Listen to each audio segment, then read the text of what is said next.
Rubilux Paints, best quality, best value for money. உங்கள் பேர் சொல்லும் பெயிண்ட் Rubilux Paints. ஆட்டுக்கு தாடியும் நாட்டுக்கு ஆளுநர் பதவியும் தேவையில்லை.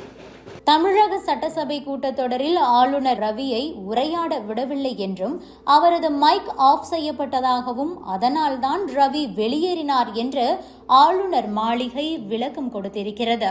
ஆளுநர் வாசிக்கப்பட வேண்டிய உரையில் ஆதாரமற்ற கூற்றுகள் இருந்தன. பட்டியலின மற்றும் பெண்களுக்கு எதிரான அராஜகங்களும் இந்த உரையில் இடம்பெறவில்லை. மேலும் உரையில் தவறான தகவல்கள் இடம்பெற்றிருந்தன. மக்களை பாதிக்கும் பல முக்கிய பிரச்சனைகள் உரையில் விடுபட்டிருந்தன. பெண்களின் பாதுகாப்பு தொடர்பானவை உரையில் முற்றிலும் புறக்கணிக்கப்பட்டிருந்தது. இவ்வாறு ஆளுநர் மாளிகை விளக்கம் கொடுத்திருக்கிறது.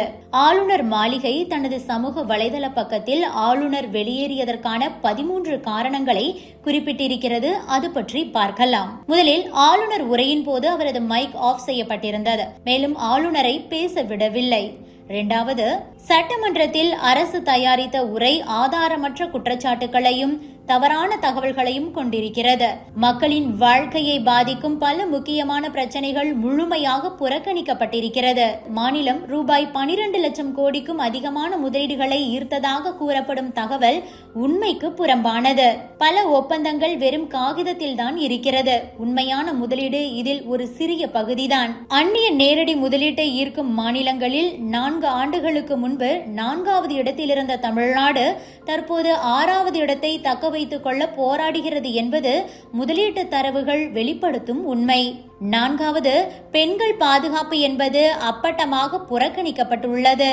5வது, போதைப்பொருள் மற்றும் போதைப்பொருள் துஷ்பிரயோகம் மாநிலம் முழுவதும் பரவலாக காணப்படுகிறது. பள்ளி மாணவர்கள் உட்பட இளைஞர்கள் மத்தியில் போதைப்பொருள் பழக்கம் கடுமையாக அதிகரித்திருக்கிறது. இது தொடர்பான உண்மைகள் கூட இந்த உரையில் சாதாரணமாக கடந்து செல்லப்பட்டிருக்கிறது.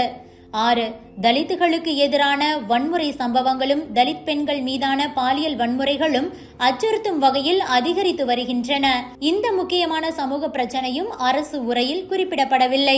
7, மாநிலத்தில் ஒரு வருடத்தில் சுமார் 20,000 பேர் தற்கொலை செய்து கொண்டுள்ளனர். இது தினமும் ஏறக்குறைய 65 தற்கொலைகள் என்ற அதிர்ச்சியூட்டும் எண்ணிக்கையாக இருக்கிறது. அரசுக்கு இந்த பிரச்சனையும் தெரியவில்லை. 8, கல்வி தரத்தில் தொடர்ந்து சரிவு ஏற்பட்டுள்ளது. கல்வி நிறுவனங்களில் பரவலான நிர்வாக சீர்கேடுகள் காணப்படுகின்றன. இது நமது இளைஞர்களின் எதிர்காலத்தை பெரிதும் பாதிக்கிறது. இது அரசுக்கு கவலையளிக்காத விஷயமாக கருதப்பட்டு முற்றிலும் புறக்கணிக்கப்பட்டுள்ளது.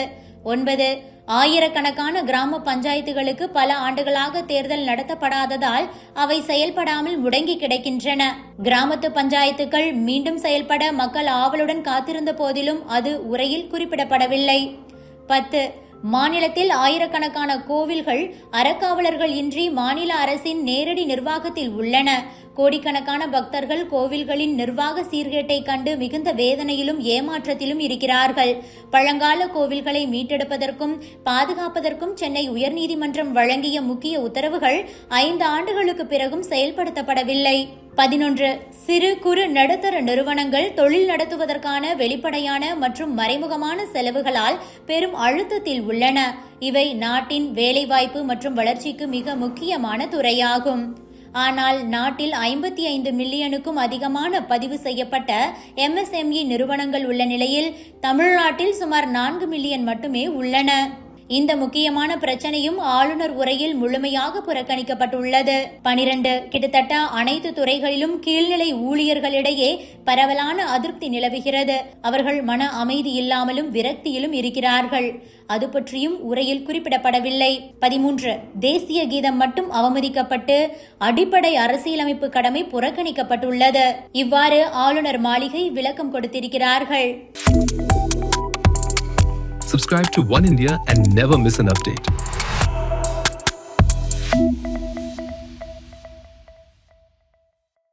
Rubilux Paints, best quality, best value for money. உங்கள் பேர் சொல்லும் பெயிண்ட் Rubilux Paints.